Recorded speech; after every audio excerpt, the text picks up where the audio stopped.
ಬಂಧುಗಳೇ hi hello ನಮಸ್ತೆ. ನಾನು ನಿಮ್ಮ ಸತೀಶ್ ಸಾಲ್ಯಾನ್. ಇದು ಯಕ್ಷ ಇನ್ಫೋ ಕನ್ನಡ ಯೂಟ್ಯೂಬ್ ವಾಹಿನಿ.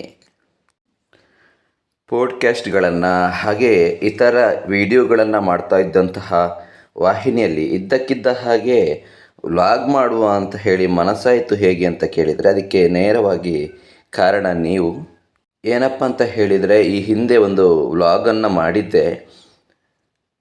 ಚಾರ್ಮಾಡಿಯಿಂದ ಬಜ್ಪೆ ಸಮೀಪ ಹೋಗುವಂತಹ ಒಂದು ಜರ್ನಿಯ ವ್ಲಾಗನ್ನು ಸುಮ್ಮನೆ ಹೀಗೆ ಮಾಡುವ, ಸ್ವಲ್ಪ ವಿಭಿನ್ನತೆ ಇರಲಿ ಅಂತ ಹೇಳಿ ಮಾಡಿದಂತಹ ವಿಡಿಯೋ ಅದು ಒಳ್ಳೆಯ ರೀತಿಯ ರೀಚನ್ನು ಪಡ್ಕೊಳ್ತು. ಸರಿಸುಮಾರು 5,000-6,000 ವ್ಯೂಸ್ ಆಯಿತು. ತುಂಬ ಪ್ರೀತಿಯನ್ನು ತೋರಿಸಿದ್ದೀರಿ, ಕೇರನ್ನು ತೋರಿಸಿದ್ದೀರಿ, ಒಳ್ಳೆಯ ರೆಸ್ಪಾನ್ಸನ್ನು ಕೂಡ ಮಾಡಿದ್ದೀರಿ. ಮೊದಲ ಬಾರಿ ನಾನು ವ್ಲಾಗನ್ನು ಮಾಡಿರೋದ್ರಿಂದ ತುಂಬ ಮಿಸ್ಟೇಕ್ಸ್ಗಳು ಕೂಡ ಇತ್ತು. ಅದೆಲ್ಲದಕ್ಕೂ ಕೂಡ ನೀವು ಮೆಚ್ಚಿಕೊಂಡಿದ್ದೀರಿ. ಬಹಳ ಸಂತೋಷ ಆಯಿತು. ಎಲ್ಲರ ಕಮೆಂಟಿಗೆ ರೆಸ್ಪಾನ್ಸ್ ಮಾಡುವುದಕ್ಕೆ ಅಸಾಧ್ಯ, ಆದರೂ ಕೂಡ ಎಲ್ಲರ ಕಮೆಂಟನ್ನು ನಾವು ನೋಡಿದ್ದೇವೆ ಮತ್ತು ಸಾಧ್ಯವಾದಷ್ಟು ಕಮೆಂಟ್ಗಳಿಗೆ ಪ್ರತಿಕ್ರಿಯೆಯನ್ನು ಕೊಟ್ಟಿದ್ದೇವೆ. ಎಲ್ಲರಿಗೂ ಜೊತೆಯಾಗಿ ಧನ್ಯವಾದವನ್ನು ಕೂಡ ಸಲ್ಲಿಸಿದ್ದೇವೆ. ಕೆಲವರು ಒಂದಷ್ಟು ಪ್ರಶ್ನೆಯನ್ನೆಲ್ಲ ಕೇಳಿದ್ದೀರಿ, ಯಾವ ಮೇಳದಲ್ಲಿರೋದು ಏನು ಅಂತ ಹೇಳಿ. ವಿಡಿಯೋದಲ್ಲಿ ಆಲ್ರೆಡಿ ನಾನು ಹೇಳಿದ್ದೇನೆ ಕಟೀಲು ಮೇಳದಲ್ಲಿರೋದು ಅಂತ ಹೇಳಿ. ಮತ್ತು ಬೇರೆ ಉದ್ಯೋಗವನ್ನು ಕೂಡ ಮಾಡ್ತಾ ಇದ್ದೇನೆ, ಉಪನ್ಯಾಸಕನಾಗಿ ಇರುವಂಥದ್ದು ನಾನು. ಕಳೆದ 10-15 ವರ್ಷದಿಂದ ಕಟೀಲು ಮೇಳದಲ್ಲಿ ವೇಷಧಾರಿಯಾಗಿ ಸೇವೆಯನ್ನು ಸಲ್ಲಿಸ್ತಾ ಇದ್ದೇನೆ. ಕೆಲವರು ಹೇಳಿದ್ದೀರಿ ನೈಟ್ ಜರ್ನಿ ಮಾಡುವಂಥದ್ದು ಸರಿಯಲ್ಲ, ಅಲ್ಲಿ ಮಲಗಿ ಹೊರಡಬೇಕು ಅಂತ ಹೇಳಿ. ಸೊ ಹೌದು, ನೀವು ಹೇಳುವಂಥದ್ದೆಲ್ಲ ಸರಿ, ಬಟ್ ಮರುದಿನ ನಮಗೆ ಉದ್ಯೋಗಕ್ಕೆ ಹೋಗಲಿಕ್ಕಿರ್ತದೆ. ಸೊ ಹಾಗಾಗಿ ಅನಿವಾರ್ಯವಾಗಿ ಮನೆಗೆ ಬರಲೇಬೇಕಾಗ್ತದೆ. ಮನೆಗೆ ಬಂದು ಮನೆಯಿಂದ ಮತ್ತೆ ಫ್ರೆಶ್ ಆಗಿ ಡ್ಯೂಟಿಗೆ ಹೋಗಬೇಕಾಗ್ತದೆ. ಸೊ ಹಾಗಾಗಿ ಹಾಲ್ಟ್ ಆದರೆ ಅದು ಎಷ್ಟಾದರೂ ಸರಿ ಅಂತ ಹೇಳಿ ಅನ್ನಿಸೋದಿಲ್ಲ ಅಂತ ಹೇಳಿ. ಮತ್ತು ಕೆಲವರಿಗೆ 10ವರೆಗೂ ಬರಬೇಕಲ್ಲ, ನಿಮ್ಮದು ಹಾಗೆ 10ವರೆಗೆ ಬರ್ಬೋದಲ್ಲ ಅಂತ ಹೇಳಿ ಕೆಲವರು ಪ್ರಶ್ನೆಯನ್ನು ಹಾಕಿದ್ದೀರಿ. ಅದು ಹೇಗೆ ಅಂತ ಹೇಳಿದರೆ, 10ವರೆಗೆ ಬರಬೇಕಾದದ್ದು ನಮ್ಮದೀಗ ದೇವಿ ಮಹಾತ್ಮೆ ಆದರೆ ನನ್ನದು 10ವರೆಗೆ ಮುಗೀತದೆ ವೇಷ. ತದನಂತರ 12ವರೆ ತನಕ ನಿಲ್ಲಬೇಕಾಗ್ತದೆ. ಕಾರಣ ಅಲ್ಲಿ ರಕ್ತ ಬೀಜನ ವಧೆ ಆಗುವಾಗ ಈ ಬೀಜಾದಿಗಳೆಲ್ಲ ಹೋಗ್ಲಿಕ್ಕಿರ್ತದೆ. ಸೊ ಹಾಗಾಗಿ 12ವರೆಗೆ ನಾವು ಹೊರಡುವಂಥದ್ದು ದೇವಿ ಮಹಾತ್ಮೆಯ ಸಮಯದಲ್ಲಿ. ಎಡೆಯಲ್ಲಿ 10ವರೆಗೆಲ್ಲ ಹೊರಡಿ ಬರುವಂಥದ್ದಲ್ಲ. ಉಳಿದ ಪ್ರಸಂಗಗಳಾದರೆ ನಮ್ಮದು ಬೇಗ ಆದರೆ ಬೇಗ ಹೊರಡಿ ಬರಬಹುದು. ಆದರೆ ಈ ದೇವಿ ಮಹಾತ್ಮೆಯಂತಹ ಪ್ರಸಂಗದಲ್ಲಿ 12ವರೆಗೆ ನಾವು ಹೊರಡಬೇಕಾಗ್ತದೆ ಅಂತ ಹೇಳಿ.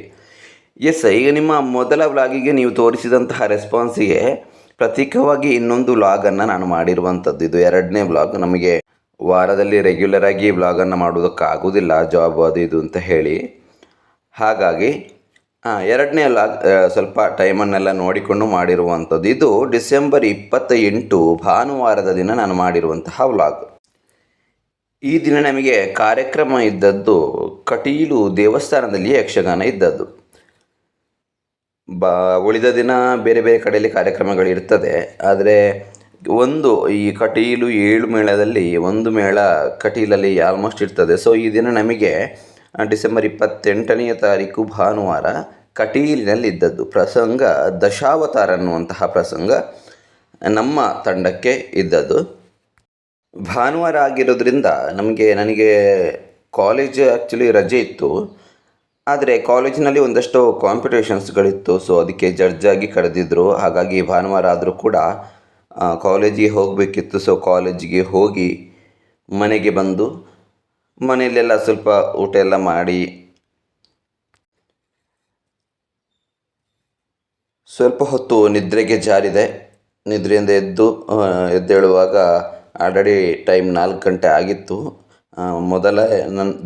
ದಶಾವತಾರ ಆಗಿರೋದ್ರಿಂದ ನನಗೆ ಮೊದಲೇ ನನ್ನ ಪಾತ್ರ ಮಾಡುವಂತಹ ಸಂದರ್ಭ ಇತ್ತು. ಅಂದರೆ ದಶಾವತಾರದಲ್ಲಿ ನನ್ನದು 2 ಪಾತ್ರಗಳು ಬರ್ತದೆ.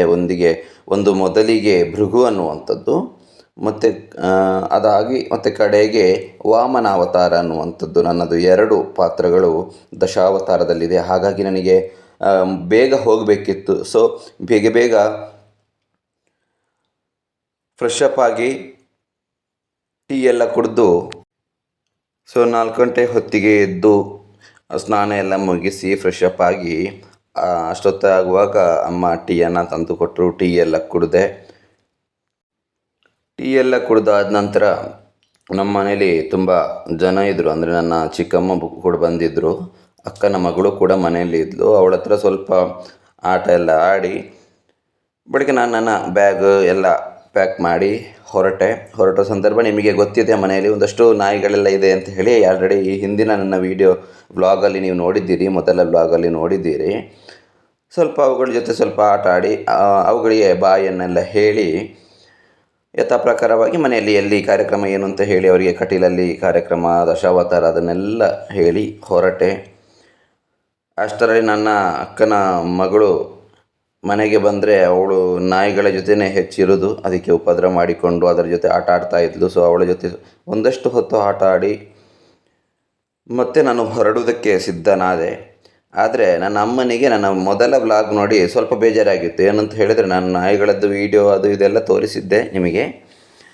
ನನ್ನ ಅಮ್ಮನ ಹೆಸರು ಹೇಳಲಿಲ್ಲ. ಹೆಸರು ಅಂತ ಹೇಳಿದರೆ, ನಾಯಿಯನ್ನು ತಗೊಂಡು ಬರೋದು ನೀನು, ಇಲ್ಲಿ ಅದು 1, 2 ಎಲ್ಲ ಮಾಡುವಾಗ ಅದನ್ನು ಕ್ಲೀನ್ ಮಾಡುವಂಥದ್ದು ನಾನು, ನನ್ನ ಬಗ್ಗೆ ನೀನು ಏನು ವೀಡಿಯೋದಲ್ಲಿ ಹೇಳಿಲ್ಲ ಅಂತ ಹೇಳಿ ನನ್ನ ಜೊತೆ ಹೇಳಿದರು. ಹಾಗಾಗಿ ನಮ್ಮ ಮನೆಯಲ್ಲಿರುವಂತಹ 5 ನಾಯಿಗಳು ಅದಕ್ಕೆ ಬೆಳಗಿನ ಹೊತ್ತು, ಮಧ್ಯಾಹ್ನ, ರಾತ್ರಿ ಹೊತ್ತು ಊಟ ಉಪಚಾರ ಇತ್ಯಾದಿಗಳನ್ನು ಎಲ್ಲ ಕ್ಲೀನಿಂಗ್ ಮಾಡುವಂಥದ್ದೆಲ್ಲ ಅಮ್ಮನೇ ಮಾಡುವಂಥದ್ದು. ಮತ್ತು ಅಜ್ಜಿ ಕೂಡ ಇರ್ತಾರೆ, ಅಜ್ಜಿ ಕೂಡ ಮಾಡ್ತಾರೆ. ಹಾಗಾಗಿ ನಾನು ನಾಯಿಯನ್ನು ತರುವಂಥದ್ದು ಅದಕ್ಕೆ ಬೇಕಾದಂತಹ ಪರಿಕರಗಳನ್ನು ತರೋದು ಮಾತ್ರ, ಅದರ ಕ್ಲೀನಿಂಗ್ ಆಗಲಿ ಇತ್ಯಾದಿಗಳೆಲ್ಲವನ್ನು ಮಾಡುವಂಥದ್ದು ನನ್ನ ಅಮ್ಮ ಹಾಗೆ ಅಜ್ಜಿ.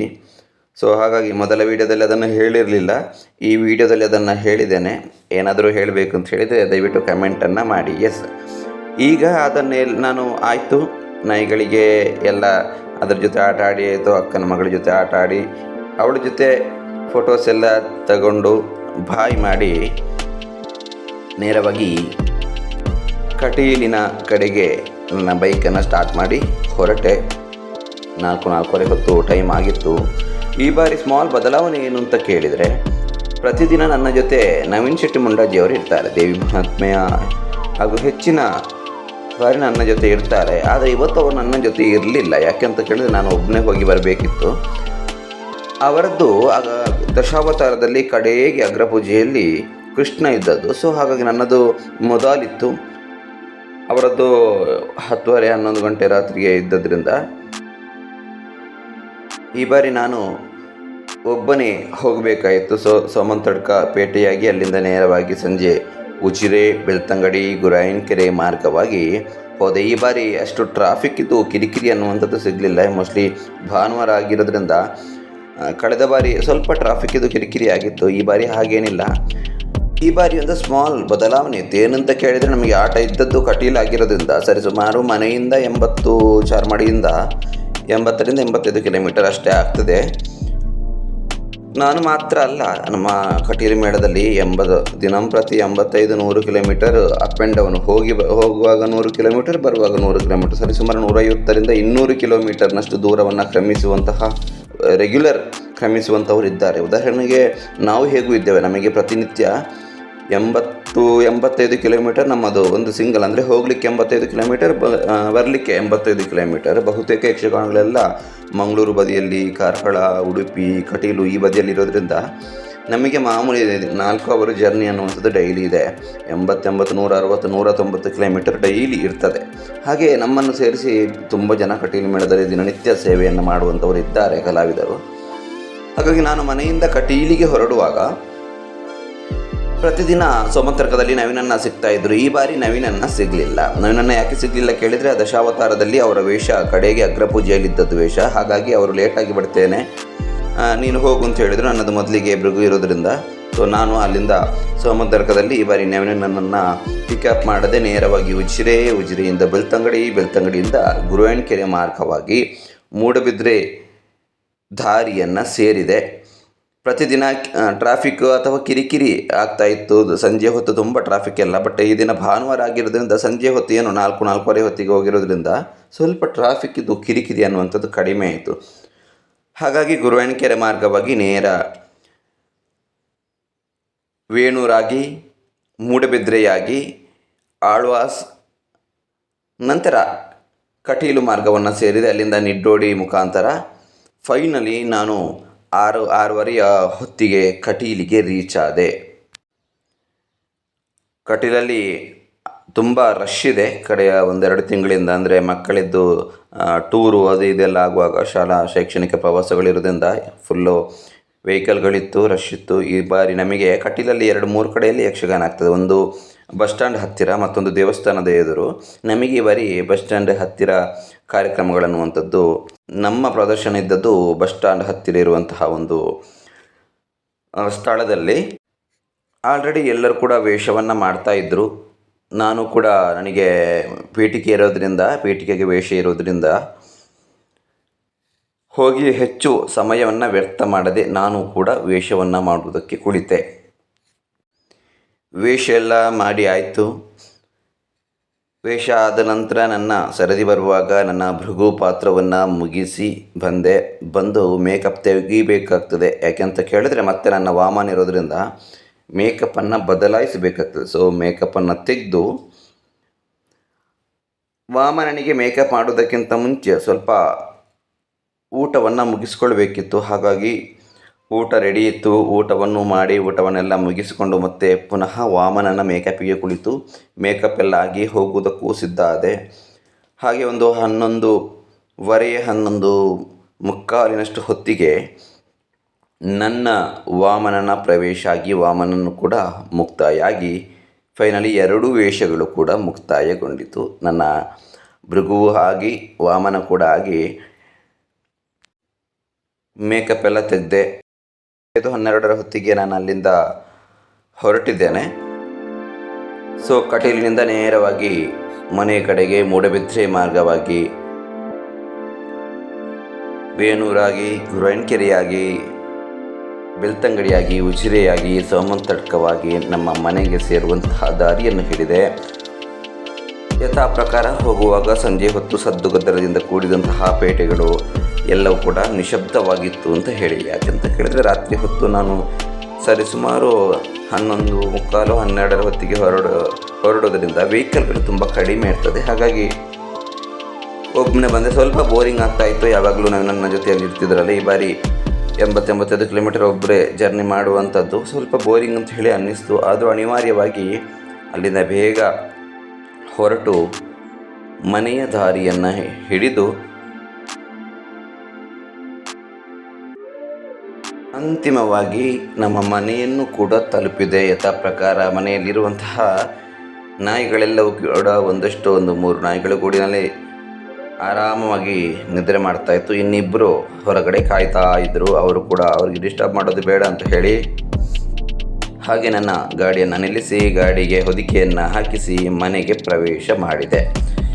ಮನೆಗೆ ಎಂಟ್ರಿಯಾಗಿ ಗಡಿಯಾರವನ್ನು ನೋಡಿದರೆ ಟೈಮ್ ಎಷ್ಟಾಗಿತ್ತು ಅಂತ ಹೇಳಿ ನೀವೇ ನೋಡಿ ಎಷ್ಟು ಗಂಟೆಗೆ ರೀಚ್ ಆಗಿದ್ದೇನೆ ಅಂತ ಹೇಳಿ. ಸೊ ಮನೆಗೆ ರೀಚಾಗಿ ನಿಮಗೆಲ್ಲ ಬಾಯ್ ಮಾಡಿ ನಿದ್ರಿಸುವಂತಹ ಕೆಲಸಕ್ಕೆ ಮುಂದಾದೆ. ಕಾರಣ ಏನು ಅಂತ ಕೇಳಿದರೆ, ಮರುದಿನ ಅಂದರೆ 28 ಭಾನುವಾರ, 29 ಸೋಮವಾರದ ದಿನ ನನಗೆ ಪಾಡ್ಕಾಸ್ಟ್ ಇತ್ತು, ಅಂದರೆ ಇಂಟರ್ವ್ಯೂಸ್ಗಳಿತ್ತು.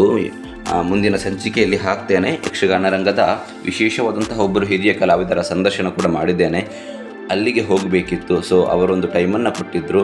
ಹಾಗಾಗಿ ನಿಮಗೆಲ್ಲರಿಗೂ ಬಾಯನ್ನು ಮಾಡಿ ನಾನು ನಿದ್ರೆಗೆ ಜಾರಿದೆ. ಇದು ನನ್ನ 2ನೇ ವ್ಲಾಗ್. ನಿಮಗೋಸ್ಕರ ಮಾಡಿರುವಂತಹ ಈ ವ್ಲಾಗ್ ಸ್ವಲ್ಪ ಯಕ್ಷಗಾನ ಕಲಾವಿದರ ಬದುಕಿನ ಜರ್ನಿ ಕೂಡ ನಿಮಗೆ ಗೊತ್ತಾಗಲಿ ಅಂತ ಹೇಳಿ ನಾನು ಮಾಡಿರುವಂತಹ ವ್ಲಾಗ್. ಇದರಲ್ಲಿಯೂ ತಪ್ಪಿದ್ರೆ ಕ್ಷಮೆಯನ್ನು ಕೇಳ್ತೇನೆ. ದಯವಿಟ್ಟು ಎಲ್ಲರ ಕಮೆಂಟಿಗೆ ರಿಪ್ಲೈ ಮಾಡಲಿಲ್ಲ ಅಂತ ಹೇಳಿ ಬೇಜಾರಾಗಬೇಡಿ. ಎಲ್ಲರ ಕಮೆಂಟಿಗೆ ರಿಪ್ಲೈ ಮಾಡುವಂಥದ್ದು ಅಸಾಧ್ಯ. ನಾನು ಎಲ್ಲರ ಕಮೆಂಟನ್ನು ಓದ್ತೇನೆ, ಲೈಕ್ ಮಾಡ್ತೇನೆ. ಪ್ರತಿಕ್ರಿಯಿಸುವುದಕ್ಕೆ ನಾನು ಒಂದೇ ಮಾತಿನಲ್ಲಿ ನಿಮಗೆಲ್ಲರಿಗೂ ಧನ್ಯವಾದವನ್ನು ಸಲ್ಲಿಸಿರ್ತೇನೆ. ಅದನ್ನೇ ಪ್ರೀತಿಯಿಂದ ಸ್ವೀಕರಿಸಿ ಅಂತ ಹೇಳ್ತಾ, ನೀವು ಹೇಳಿರುವಂತಹ ಒಂದಷ್ಟು ಕಿವಿ ಮಾತುಗಳನ್ನಾಗಿರ್ಬೋದು ಅಥವಾ ಒಂದಷ್ಟು ಶುಭ ಹಾರೈಕೆಗಳನ್ನಾಗಿರ್ಬೋದು, ನೀವು ತೋರಿಸಿದ ಪ್ರೀತಿ, ನನ್ನ ಮೊದಲ ಬ್ಲಾಗಿಗೆ ನೀವು ತೋರಿಸಿದಂತಹ ಪ್ರೀತಿಗೆ ನಾನು ಮತ್ತೊಮ್ಮೆ ತಲೆಯನ್ನು ಬಾಗಿ ನಿಮಗೆ ಧನ್ಯವಾದವನ್ನು ಸಲ್ಲಿಸ್ತಾ ಇದ್ದೇನೆ.